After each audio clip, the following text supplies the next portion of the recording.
चराने वाला था, उसके हाथ में डंडा। अब वो हरी घास तो न देखे, डंडा को देखे। अगर मैंने इस हरी घास पर मुंह अपना डाला तो भी डंडा पड़ने वाला है, और जैसे ही डंडा पड़ेगा वैसे ही, भाई डंडा तो डंडा ही है ना, तो उसने हरी घास को नहीं खाया। जब हरी घास को नहीं खाया, राजा ने कहा कि भाई क्या बात है, ये जब भूखा भी है और फिर भी हरी घास नहीं खा रहा है, क्या कारण है? उस बकरा चराने वाले ने कहा, महाराज, कहते हैं, कहने लगा कि महाराज ये मन मेरा बकरा है। ये मन क्या है? बकरा। कोई अच्छी चीज देखी, मुंह में पानी आ गया। किससे आया? मन से, क्योंकि उसकी गति बहुत तेज होती है ना। अभी हम यहाँ बैठे हैं और मन कहाँ चला गया? घूमने के लिए आए कथा सुनने, मन घूमने चला गया। आए कथा सुनने, मन दुकान पे चला गया, है ना। आए कथा सुनने, मन बेटा बेटियों में लग गया कि घर पे छोड़ के आए हैं, है ना। आए कथा सुनने, मन चला गया बहू के पास, पता नहीं बहू को चटोरपन तो नहीं कर रही है ना। ये मन मेरा बकरा है, बिसहा सब है ये हरी घास। ये संसार, भाई बंधु कुटुंब कबीला धंधा पानी, ये सब क्या है? ये विषय है। विषया रूपी है हरी घास, और कर्म रूपी ये डंडा है। कर्म रूपी ये डंडा है, जो मन इससे ही धर्मता है।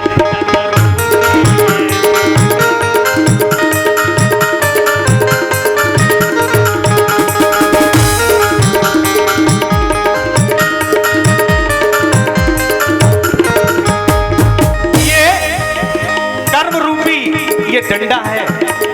अगर आप अपने कर्मों को देखते हुए रहोगे कि मैं किस कर्म को कर रहा हूं, है ना, अगर कर्मों को ध्यान में रखोगे तो मन तुम्हारा कुछ नहीं बिगाड़ पाएगा। कर्म को ध्यान में रखिए, क्योंकि जैसा कर्म करोगे वैसा फल मिलेगा। ये कर्म बहुत बड़ा डंडा है, इस कर्म रूपी डंडे को याद रखिए। इसी प्रकार से जब जो है वहां तूतू में हुई, तो तूतू में जब हुई तो नंदी ने कहा, हे राजा दक्ष, कहने लगे कि हे राजा दक्ष, कि मैं तेरी सगरी न सही है, कि मैं तेरी सगरी न सही है, और बकरा को मोह तुझे लग गए।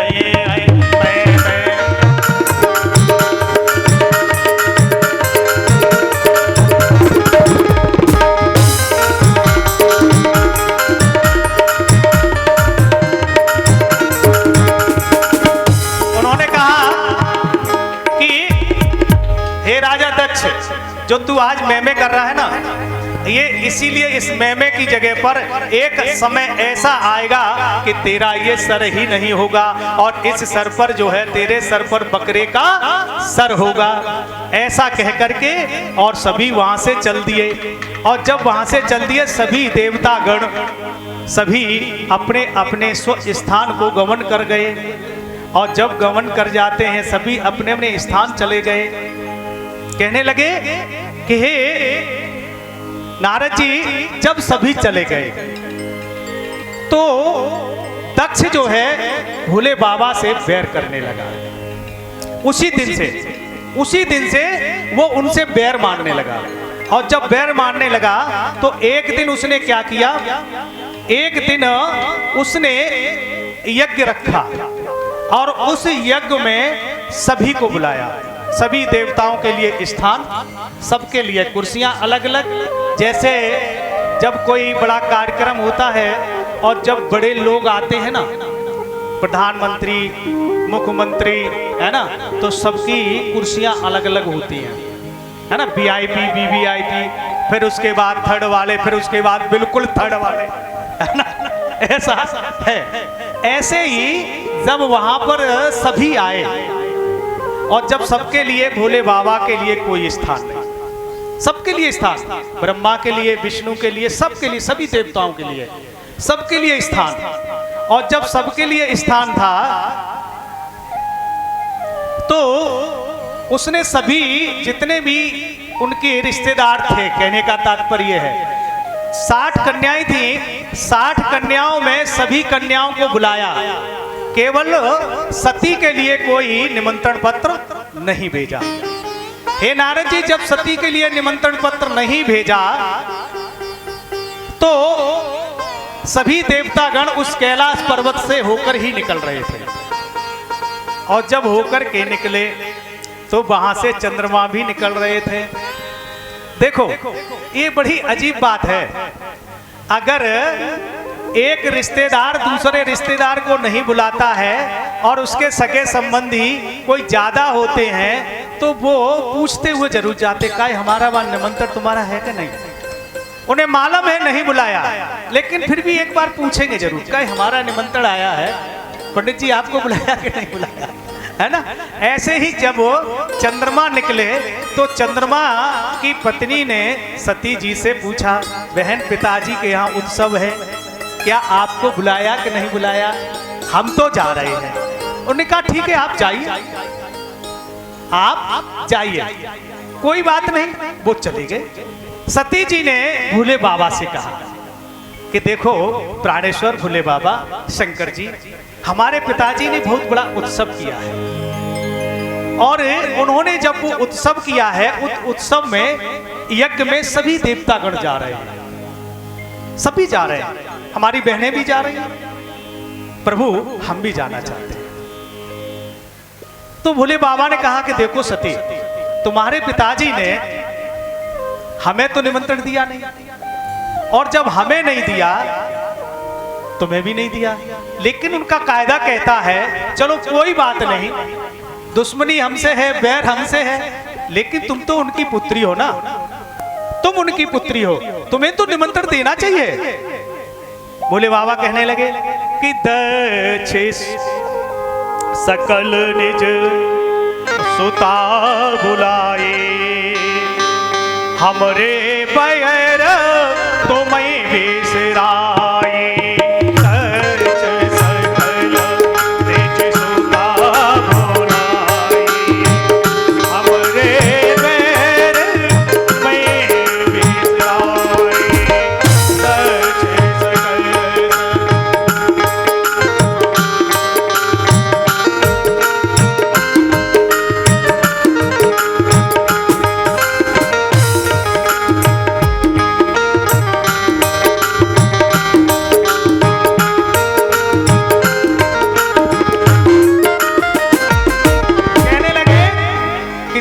सकल निज सुता बुलाई, महाराज दक्ष ने सबको बुलाया, तुम्हें नहीं बुलाया, हमारे बैर के कारण, इसलिए कि जो बिनु बोले जाऊ भवानी, जो बिनु बोले जाऊ भवानी,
बिना बुलाए जाओगे तो बहुत बड़ा तुम्हारा महातिरस्कार होगा।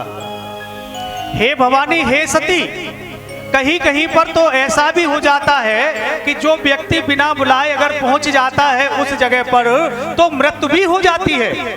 इसलिए हे सती, मेरा मन नहीं कहता है कि तुम वहां पर जाओ,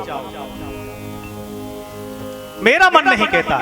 लेकिन सती नहीं माने, सती नहीं माने। उन्होंने कहा नहीं महाराज, हो सकता है भूल गए हो, पिता है, इतना बड़ा काम हो रहा है, हमारी याद नहीं होगी।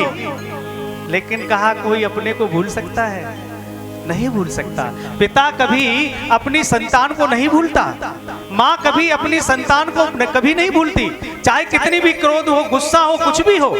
लेकिन माँ और पिता का प्रेम अनोखा ही प्रेम होता है। उन्होंने कहा कोई बात नहीं, पिता भूल सकते हैं। लेकिन इतना कहने के बाद उन्होंने कहा सती ठीक है, अगर तुम नहीं मानती हो तो जाओ। तीसरी गलती, यानी पति के मना करने पर भी सती अपने पिता के घर गई, मना करने पर भी चल ली। कहा गया है कि मायका कितना भी प्यारा हो, कितना भी प्यारा हो, लेकिन मायके में कभी हमारी माताओं को बिना बुलाए नहीं जाना चाहिए, कितना भी प्यारा हो। और जो रोज अटैची सजाएं भगती रहती है ना, उनकी न इधर कदर न उधर कदर, दोनों तरफ से मामला गड़बड़ हो जाता है जो इस तरीके से करती हैं, क्योंकि न तो वो उधर की भली हो पाती न इधर की हो पाती है।